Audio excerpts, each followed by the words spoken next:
যুক্তরাষ্ট্র অভিবাসন নিয়ে উদ্বেগ এখন শুধু রাজনৈতিক আলোচনা নয়, বাস্তব জীবনে বড় এক অনিশ্চয়তা হয়ে দেখা দিয়েছে।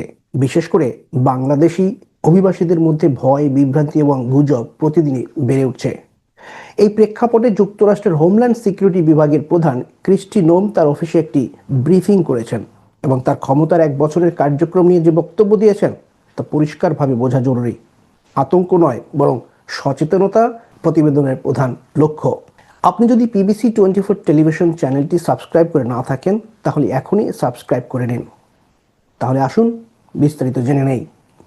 হোমল্যান্ড সিকিউরিটি চিফ ক্রিস্টি নোমের বক্তব্য অনুযায়ী তাদের দায়িত্ব নেওয়ার 1 বছরের মধ্যে প্রায় 2.5 মিলিয়ন অবৈধ অভিবাসী আইনি সুযোগ ব্যবহার করে স্বেচ্ছায় যুক্তরাষ্ট্র ছেড়েছেন। অর্থাৎ তার ভাষ্য অনুযায়ী প্রায় 25 লক্ষ অভিবাসী আমেরিকার স্বপ্ন ত্যাগ করে দেশে ফিরে গেছেন।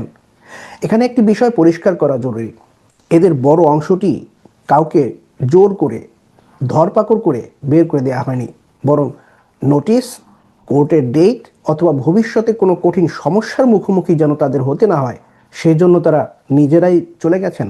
যদিও যাওয়ার সময় অনেককে ইনসেন্টিভ দেওয়া হয়েছে, অনেককে ফ্রি টিকিট দেওয়া হয়েছে, অনেককে আবার $3000 করে দেওয়া হয়েছে। যে যেই ক্যাটাগরিতে পড়েছেন তাকে সেভাবে দেওয়া হয়েছে। এই তথ্যটি বাংলাদেশি কমিউনিটির জন্য অত্যন্ত গুরুত্বপূর্ণ, কারণ স্বেচ্ছায় ফিরে যাওয়া আর জোরপূর্বক ডিপোর্টেশনের মাধ্যমে তাড়িয়ে দেওয়া দুটি আলাদা বিষয়। গ্রেফতার ও ডিটেনশন, কারা বেশি ঝুঁকিতে? ক্রিস্টি নোমের দাবি অনুযায়ী একই সময়ে প্রায় 70 থেকে 80 হাজার মানুষকে গ্রেফতার করে ডিটেনশন সেন্টারে রাখা হয়েছে। আমি গত বছরের জানুয়ারির 20 তারিখ থেকে এই ডিসেম্বরের 31শে ডিসেম্বর পর্যন্ত সময়ের কথা বলছি। এদের অনেককে বিশেষ চার্টার্ড ফ্লাইটে নিজ নিজ দেশে পাঠানো হয়েছে, বাকিরা এখনও আইনি প্রক্রিয়ায় অপেক্ষায় রয়েছেন কি হয় তাদের ভাগ্যে। এখানে আইস বা ইমিগ্রেশন অ্যান্ড কাস্টমস এনফোর্সমেন্ট মূলত টার্গেট করছে যাদের বিরুদ্ধে পূর্বের ডিপোর্টেশন অর্ডার আছে, গুরুতর অপরাধের রেকর্ড আছে, অথবা যারা আদালতের নির্দেশ অমান্য করেছেন। সাধারণভাবে বৈধ কাগজপত্রধারী এবং কোনো ক্রিমিনাল রেকর্ড নাই এমন মানুষ এই তালিকায় নেই বললেই চলে, যাদের ভয় পাওয়া উচিত এবং যাদের সাবধান হওয়া উচিত। এই মুহূর্তে সবচেয়ে বড় বিভ্রান্তি হলো, সবাই কি আসলে ঝুঁকিতে? উত্তরটা খুবই সহজ। যাদের বৈধ স্ট্যাটাস আছে, ওয়ার্ক পারমিট বা গ্রিন কার্ড আছে এবং কোনো ক্রিমিনাল রেকর্ড নাই, তাদের আতঙ্কিত হওয়ার কোনো কারণ নেই। কিন্তু সমস্যা শুরু হয় তখনই যখন ছোটোখাটো বিষয়ে বড় ঝামেলার রূপ নেয়। যেমন ট্রাফিক টিকিট, লাইসেন্স ছাড়া গাড়ি চালানো, পুলিশের সাথে তর্ক করা। এই ধরনের মিসডিমিনার অপরাধ অনেক সময় ইমিগ্রেশন পর্যন্ত গড়িয়ে থাকে। বাংলাদেশি কমিউনিটির অনেকেই ছোটোখাটো অপরাধকে হালকাভাবে নেন, কিন্তু বাস্তবে এখান থেকে বড় ধরনের বিপদ শুরু হতে পারে। তাই সবাইকে ছোটোখাটো অপরাধ থেকে দূরে থাকার পরামর্শ দেওয়া হয়েছে। মিনিয়াপলিসে আইস কর্তৃক গ্রেফতার হওয়া বাংলাদেশি বংশোদ্ভূত আমেরিকান নাগরিক আলিয়া রহমানের ঘটনা বাংলাদেশি অভিবাসীদের মধ্যে ব্যাপক আলোড়ন তৈরি করেছে। শুধু বাংলাদেশি নয়, এটা যুক্তরাষ্ট্রের ইমিগ্রেন্ট কমিউনিটির ভিতরে ব্যাপক আলোড়ন সৃষ্টি করে হয়েছে। প্রাথমিকভাবে এটি কোনো বড় অপরাধের ঘটনা ছিল না, কিন্তু স্থানীয় পুলিশের সাথে একটি সাধারণ ইন্টারাকশন থেকেই এই ইমিগ্রেশন স্ট্যাটাস সামনে চলে আসে। এরপর আইসের মারমুখী অবস্থান, চ্যাংদোলা করে তাকে গাড়ি থেকে তুলে না যাওয়া, এটি একটা ভয়ঙ্কর পরিস্থিতি ছিল সেদিন। এই ঘটনা দেখিয়ে দেয়, আপনি যদি বড় অপরাধী নাও হন, তবু আইনি দুর্বলতা থাকলে পরিস্থিতি মুহূর্তেই বদলে যেতে পারে। আলিয়ার ঘটনা কোনো বিচ্ছিন্ন ঘটনা নয় বা উদাহরণ নয়, বরং এটি একটি স্পষ্ট সতর্কতা সংকেত বলে আমরা মনে করি।